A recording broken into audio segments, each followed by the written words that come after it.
आदाब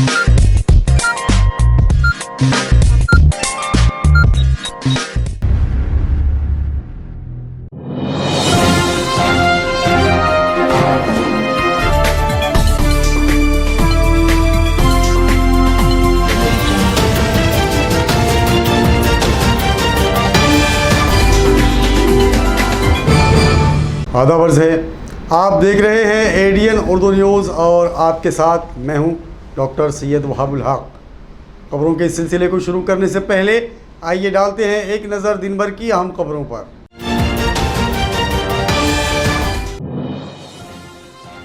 वक्फ बोर्ड की माशी बीमारी को दूर करने के लिए प्रोजेक्ट शिफा तैयार। आम खास मैदान पर स्टेडियम के लिए बोर्ड ने जारी किया एनओसी। वक्फ मेंबरान की मीटिंग में किए गए कई अहम फैसले।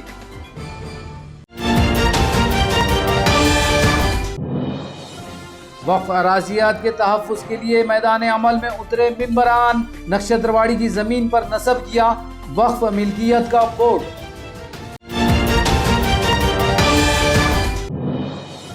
मरकजी हुकूमत ने मुतासरा काश्तकारों की क्यों नहीं की मदद। मगरमच्छ के आंसू बहाने वाले मरकजी वजीर मुमलिकत डॉक्टर कराड़ और बीजेपी से हर्षवर्धन यादव ने किया सवाल।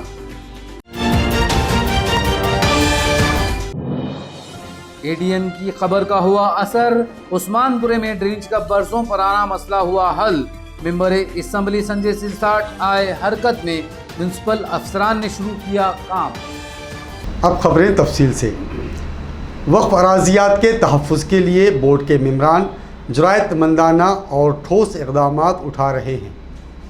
बोर्ड की मीटिंग में वक्फ की माली तंगी को दूर करने के लिए प्रोजेक्ट शिफा तैयार किया गया है।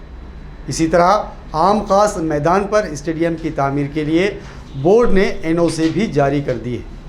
प्रेस कॉन्फ्रेंस में वक्फ मेंबरान ने ये मालूमात फराहम की। एक बहुत इम्पोर्टेंट ठहराव ऐसा लिया गया कि एक प्रोजेक्ट है जिसका नाम शिफा, प्रोजेक्ट शिफा।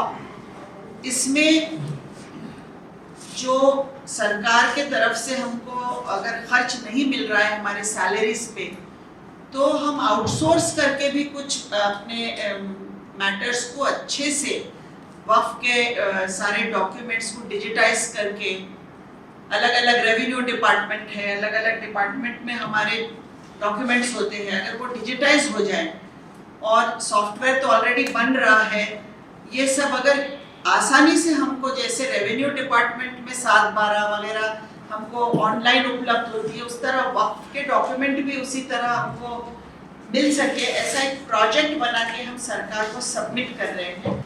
ये भी लेटर्स बने हैं जिसमें सारे वक्फ बोर्ड के मेंबर्स के सिग्नेचर्स हैं और ये अलग अलग मिनिस्ट्री में जाके इनकी मीटिंग लेने का काम, जॉइंट मीटिंग, मिनिस्टर, उनके सेक्रेटरी, उनके सारे अधिकारी, प्रादेशिक और स्टेट के अधिकारियों के साथ जो मीटिंग है, इसमें वक्फ का काम आसान हो, इसके लिए कहाँ कहाँ कौन से कायदों में, लॉज में चेंज लाने की ज़रूरत है या कोई नए जीआर निकालने की ज़रूरत है, उसका अच्छे से स्टडी करके ये सब कहाँ कहाँ कौन से, जैसे कि ये रेवेन्यू मिनिस्टर के पास, बाला साहब मुराद के पास जब हम जाएंगे तो आतियात चौकशी कायदे में क्या चेंजेस होना कि हमारे वक्फ के काम आसान हो जाए, भू संपादन कायदा 1894 में क्या चेंज होना, जमीन महसूल अधिनियम 1966 इसमें क्या होना,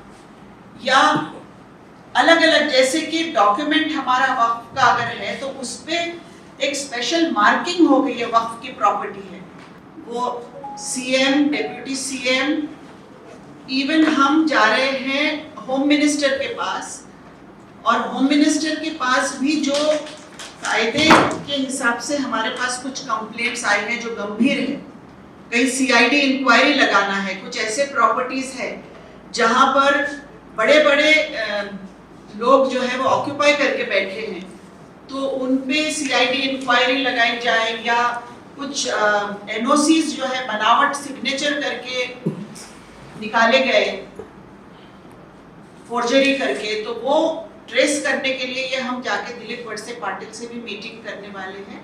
तो खुशी की बात यह है कि आम खास मैदान के ऊपर मेरे हिसाब से औरंगाबाद की तमाम आवाम का एक ख्वाब है, एक सपना है कि वहाँ पर तो हम एक अच्छा भव्य स्टेडियम बनाए करके। वो एनओसी आज हमारे को वक्फ बोर्ड की तरफ से वो एनओसी हमको मिल चुकी है।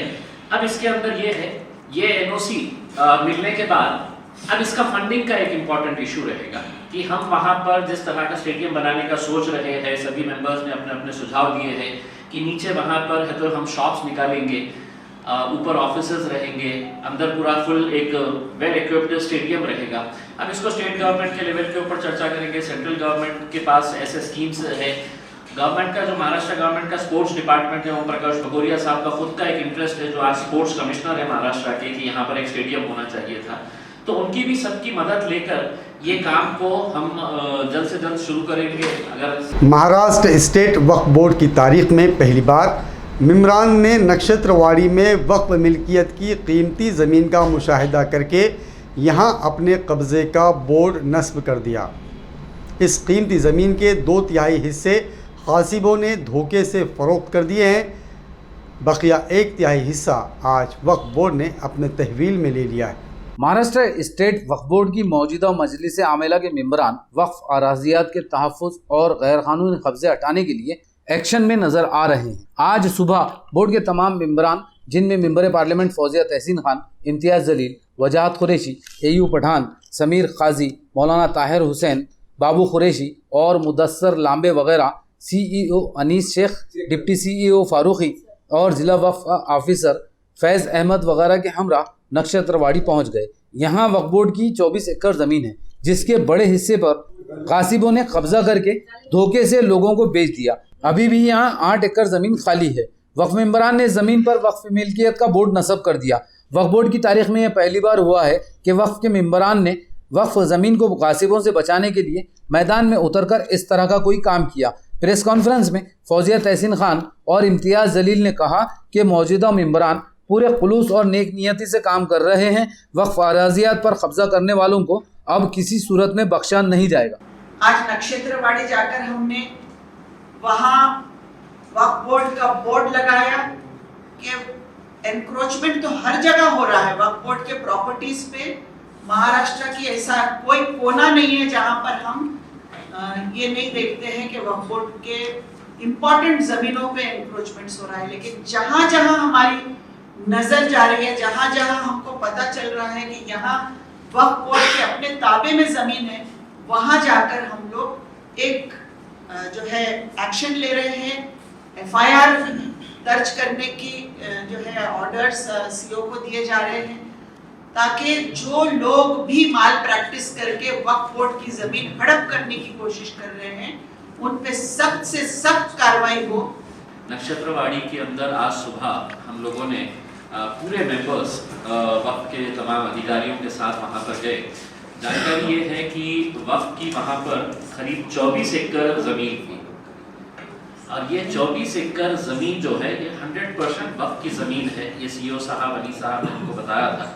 लेकिन आज वहाँ पर जो हमने स्पॉट के ऊपर जाकर देखा है उसका मेजरमेंट करवाने के लिए हमने बताया है, लेकिन एक अंदाजे के हिसाब से वहाँ पे महज 8.5 एकड़ ज़मीन बची हुई है। रोड से लेके जो पैठन गेट रोड जो जाता है, पैठन के लिए जो रोड जाता है, वहाँ से लेके अंदर पूरी 24 एकड़ की करीब ज़मीन थी, अब 8.5 एकड़ रही है। यानी कि किसी न किसी ने इसको बेचा है। बेच के गैरकानूनी तरीके से वहाँ पे घर बनाए गए हैं, वहाँ पे बोर्ड लगाया गया है ये बताते हुए कि ये ज़मीन जितनी अब बची हुई है उसको हम किस तरह से प्रोटेक्ट करेंगे।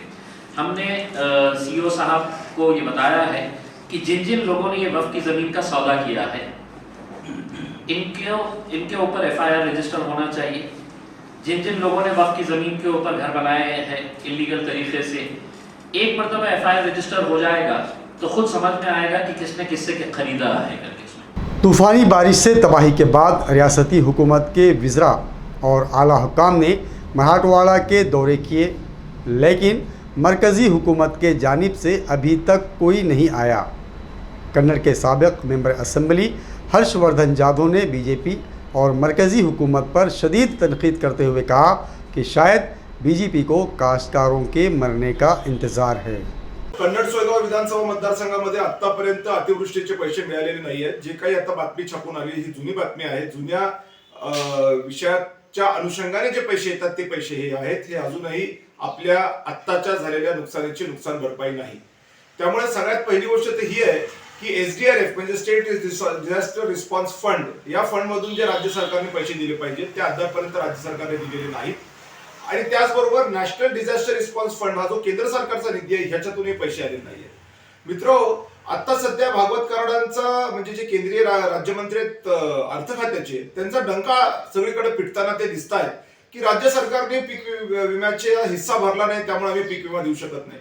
मुद्दा तो नाहीये. मुद्दा हा आहे की जर का राज्य सरकारवर तुम्ही ताशेरे ओढताय तर एकदा जरा तुम्ही तुमच्याकडे पण लक्ष दिलं गेलं पाहिजे डॉक्टर साहेब की तुम्ही काय करताय. कारण तुमच्या नॅशनल डिझास्टर रिस्पॉन्स फंडचा एकही अधिकारी अजून आमच्या तालुक्यात फिरकलेला नाहीये. त्यामुळे जर तुमचा अजून सर्व्हेच नाही, किमान राज्य सरकारने सर्व्हे तरी केलाय, पंचनामे तरी केले, पण नॅशनल डिझास्टर रिस्पॉन्स फंड साठी जे अधिकारी आले पाहिजेत ते एकही अधिकारी अजून कन्नड सोयगाव मतदारसंघात आलेले नाहीये.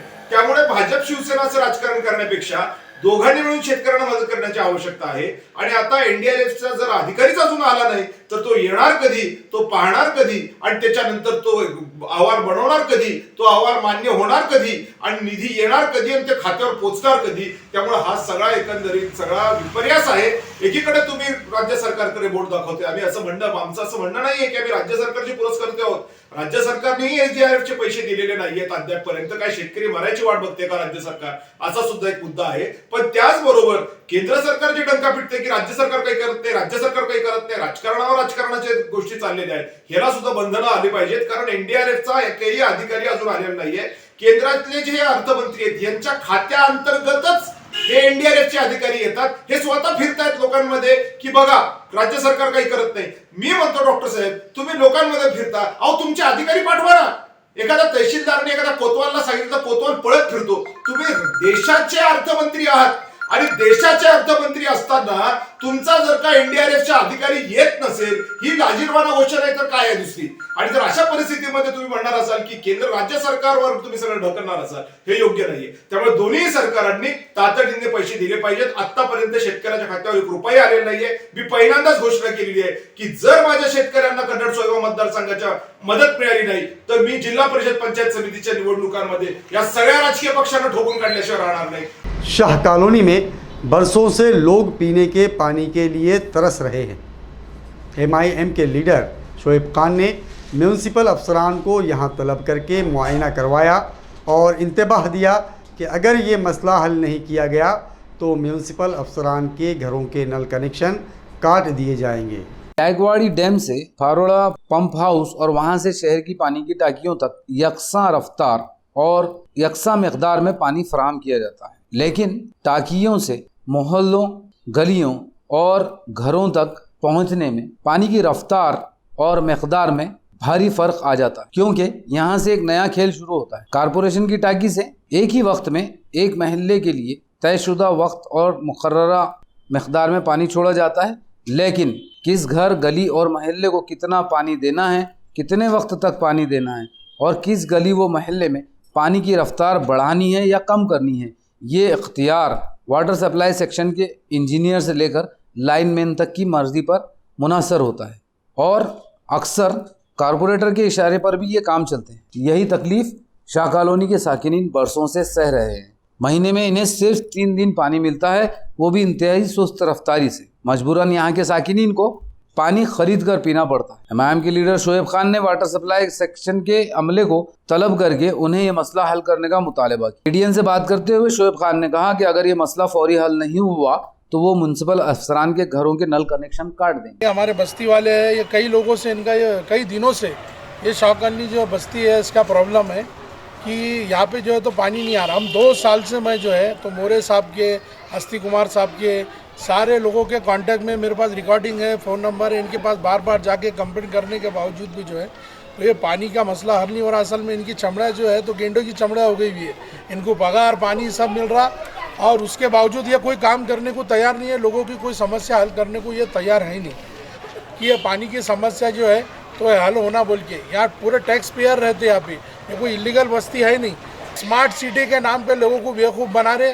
कहाँ बजट जा रहा, किधर जा रहा, कोई पूछने को तैयार नहीं, कोई बोलने को तैयार नहीं है. मनमानी कचरे की समस्या देखे तो पूरा घान सारी चीज पानी अगर नहीं मिला तो हम इनका जो तो अधिकारी की जो तो वहाँ से टांगा डोली करेंगे, इनका मुंह काला करेंगे पूरे महल्ले वाले मिलके, और इनकी वहाँ टांगा डोली करके इनके घरों के नलक हम कट करने वाले हैं। हम देखेंगे और इनको बताएंगे कि तुम्हारे घर के अंदर अगर पानी नहीं आया ना तो कैसा होता। बीजेपी के शहर सदर संजय केनेकर के उकसाने पर अक़लियती मोर्चे का शहर नायब सदर नज़ीरुद्दीन खुदकुशी करने के लिए कारपोरेशन के अहाते में दरख्त पर चढ़ गया और नीचे कूदने की धमकी देने लगा। काफ़ी देर तक ये ड्रामा जारी रहा। बिल आखिर क्रेन की मदद से म्यूनसिपल अमले ने उसे दरख्त से नीचे उतारा।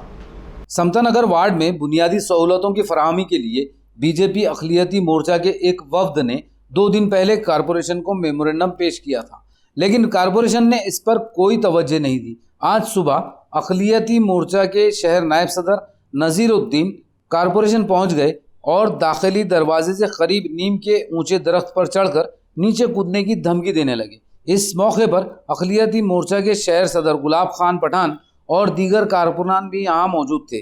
दरख्त पर चढ़े शख्स को देखकर यहाँ हंगामा मच गया। कारपोरेशन के सिक्योरिटी गार्ड्स और पुलिस भी पहुंच गई। ये लोग नज़ीरुद्दीन को नीचे उतरने के लिए मनाने लगे। काफ़ी देर तक ये हंगामा जारी रहा। आखिरकार कारपोरेशन के अमले ने क्रेन की मदद से उसे नीचे उतार लिया।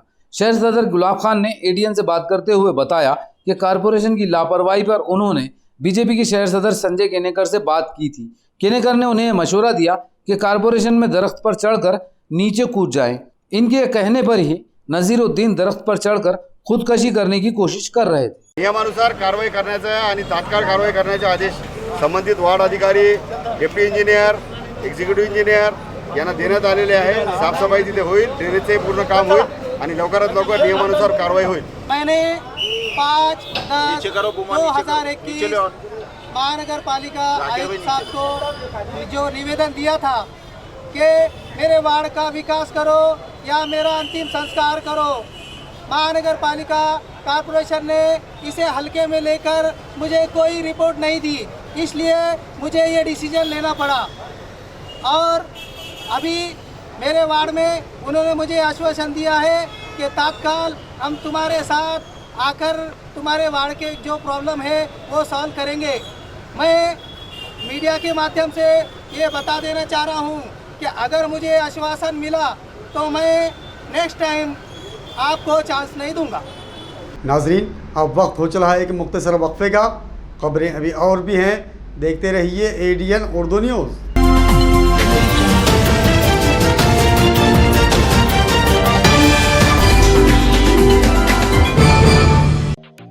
आदर्श महिला बँक लिमिटेड औरंगाबाद ठेवीवरील व्याजदर दिनांक 9 ऑगस्ट 2021 पासून 13 महिने ते 24 महिने 10%, सेवानिवृत्त, ज्येष्ठ नागरिक आणि महिला सभासद 13 महिने ते 24 महिने 11%, 25 महिने व त्यापासून पुढे 10%, मासिक प्राप्ती योजना 8.75%। आमची शाखा Shivjyoti colony, CIDCO N6 Aurangabad, RL park Sillod, मुख्य कार्यालय प्लॉट नंबर 22, समाधान कॉलनी, कोकणवाडी, औरंगाबाद। संपर्क क्रमांक 0234534523। सुवर्ण संधी 10वी 12वी आणि ग्रॅज्युएट पास विद्यार्थ्यांसाठी सुवर्ण संधी। बेरोजगारीच्या काळात 100% जॉब गॅरंटी देणारे कोर्सेस करा। केंद्रीय शिक्षण मंडळ, भारत सरकार मान्यताप्राप्त DMLT, PGDMLT, OT technician, diploma physiotherapy, ECG, X ray radiology, CT scan, pharmacy in Ayurveda and Unani, diploma optometry, ITI, electrician course.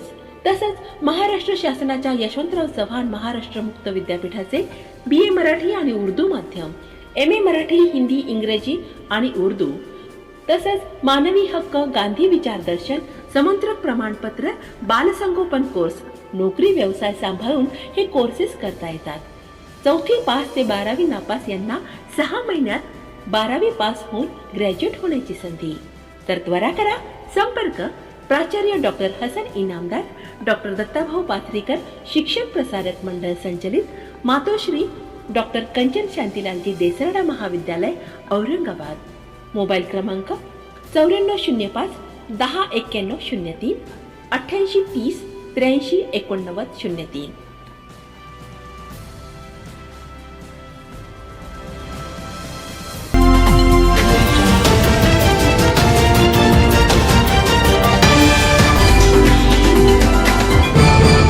नाजरीन, वक्फे के बाद आप सभी का दोबारा खैर मकदम है।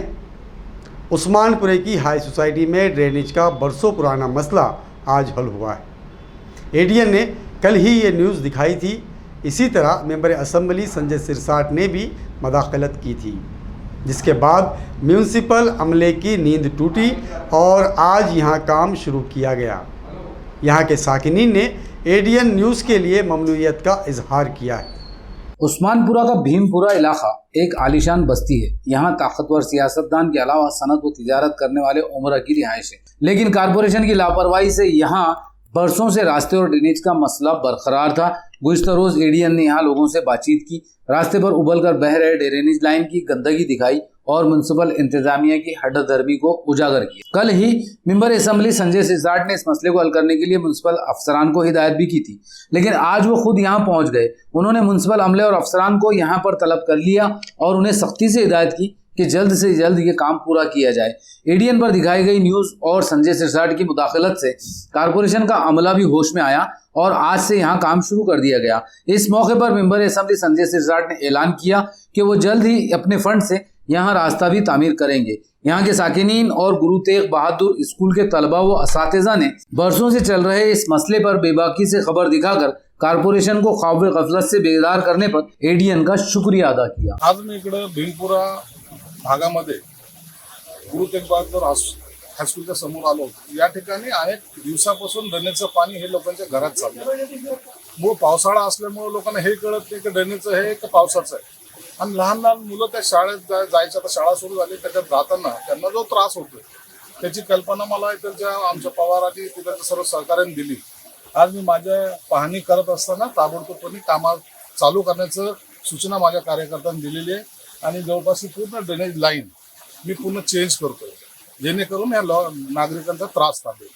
तसंच 20 तारखेच्या पहिले माननीय एकनाथ शिंदे साहेब जे यूडी मिनिस्टर आहेत त्यांच्या हस्ते या पूर्ण रस्त्याचं जवळपास 1.25 कोटी रुपये खर्च करून सिमेंट रस्ता पण तयार करतोय।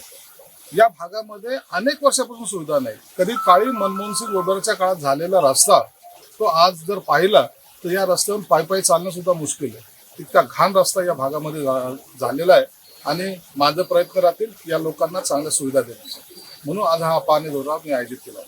सर्वप्रथम एडीएनच्या दणक्याचा हा एक चांगला प्रभाव आहे आणि आमचे मित्र शाखा प्रमुख नितीन पवार साहेब तसेच सन्माननीय विजय वाकचौरे सर यांच्या प्रयत्नातून काल धडाडीनं हे सगळं पटकन करण्यात आलं, ज्याचा फायदा माझ्या विद्यार्थ्यांना होईल। श्री गुरु तेग बहादूर इंग्लिश हायस्कूलच्याच पुढे आता तुम्ही बघता की 8 तारखेला शाळा सुरू झाल्यात आणि विद्यार्थ्यांना फार घाणेरडा सामना याचा करावा लागत होता।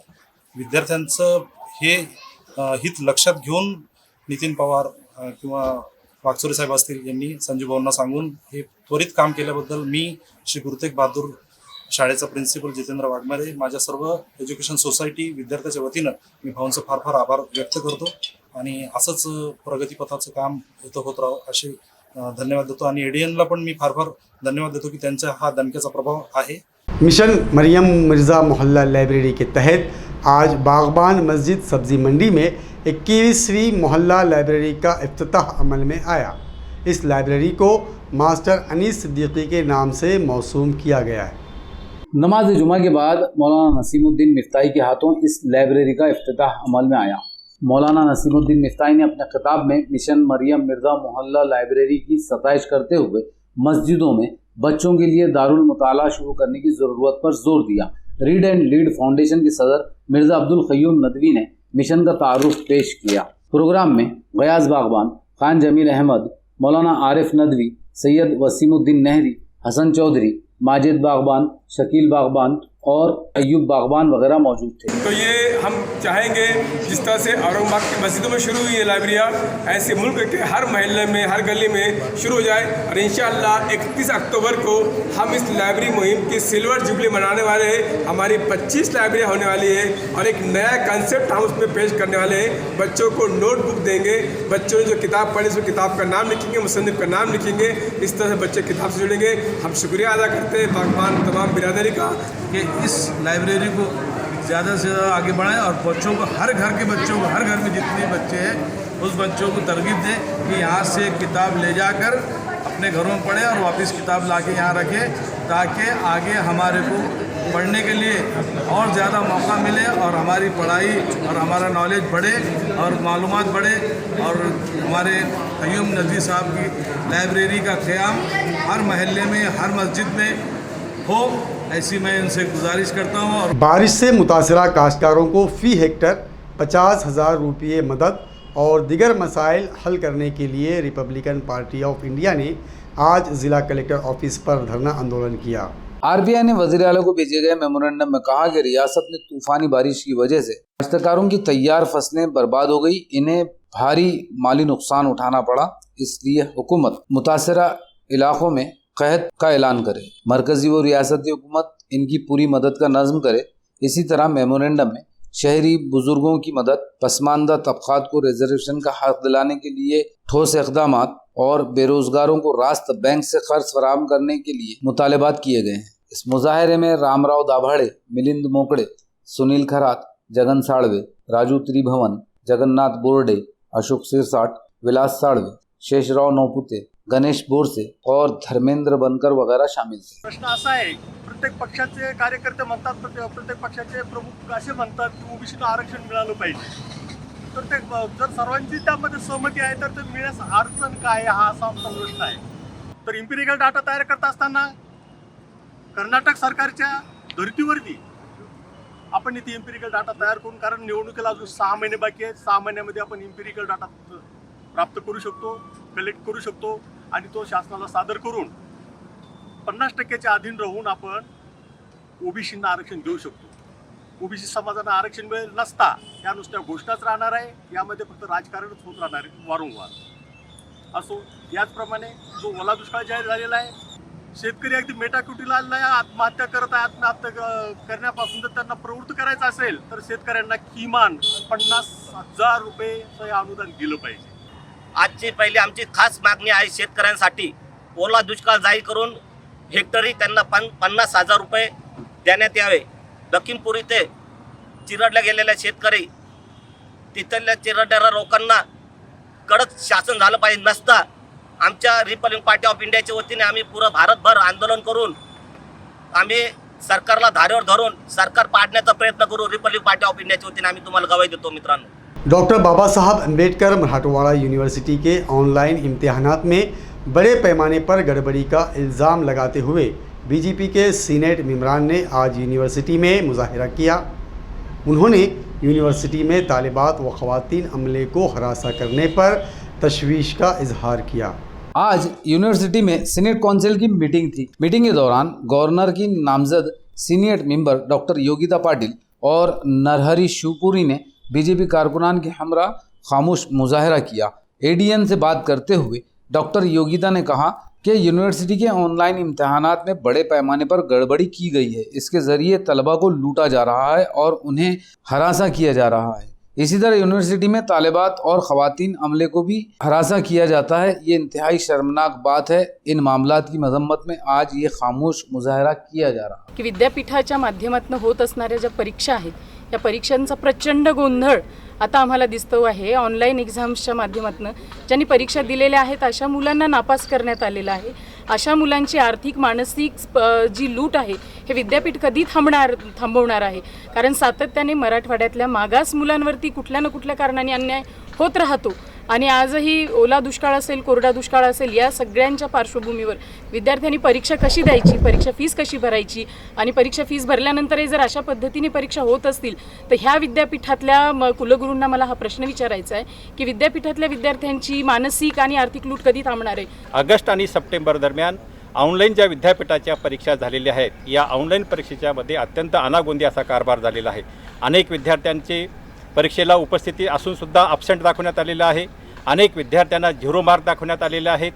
आणि UGCचा नियम असतानासुद्धा परीक्षा झाल्यापासून 45 दिवसाच्या आत निकाल लागला पाहिजे अशा प्रकारचं धोरण असतानासुद्धाही आजपर्यंत परीक्षेचा निकाल लागलेला नाही. आणि दुसऱ्या बाजूनं प्रवेश प्रक्रिया सुरू झालेली आहे आणि ही प्रवेश प्रक्रिया येत्या 2 दिवसामध्ये त्याची तारीख संपणार आहे. अशा पद्धतीनं विद्यार्थ्याच्याकडे निकाल न लावता प्रवेश प्रक्रिया सुरू करणं, अशा प्रकारचा विद्यार्थ्यांना या ठिकाणी अन्याय होतोय. विद्यापीठाचा कार्यभार प्रशासन सुधारला पाहिजे आणि आगामी काळामध्ये लवकरात लवकर या परीक्षेच्या संदर्भातला जो हा गोंधळ झालेला आहे, हा विद्यार्थ्याला न्याय मिळाला पाहिजे. सनदी इलाके चिकल थाना के गुरुकुल क्रिकेट एकेडमी के जानिब से big bash cricket league open tournament मुनक्कद किया गया है. ये टूर्नामेंट 16 अक्टूबर से खेला जाएगा. गारवारे स्टेडियम से मुत्तसिल एरिना में ये टूर्नामेंट खेला जाएगा, जिसमें पहला इनाम 51,000 रुपये और दूसरा इनाम 25,000 रुपये रखा गया है. इसके अलावा बेहतरीन गेंदबाज, बेहतरीन बल्लेबाज, बेहतरीन fielder, man of the match के अलावा मुतअद्दिद नक़द इनामात रखे गए हैं. टूर्नामेंट का एहतमाम ऋषि बांबुड़कर, श्रेयस मगर, अक्षित जैन और दीपेन मालोदी ने किया है. खबरों के सिलसिले को ख़त्म करने से पहले आइए डालते हैं फिर से एक नज़र दिन भर की अहम खबरों पर.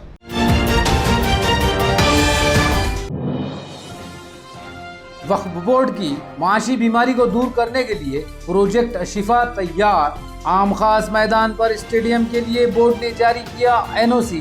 वक्फ मेंबरान की मीटिंग में किए गए कई अहम फैसले.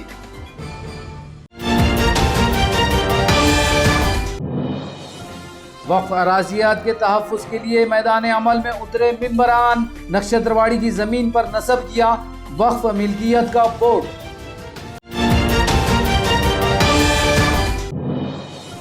मरकजी हुकूमत ने मुतासरा काश्तकारों की क्यों नहीं की मदद.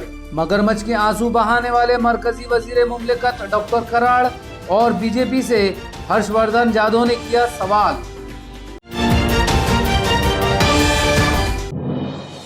ADN की खबर का हुआ असर. उस्मानपुरे में ड्रेनेज का बरसों पुराना मसला हुआ हल.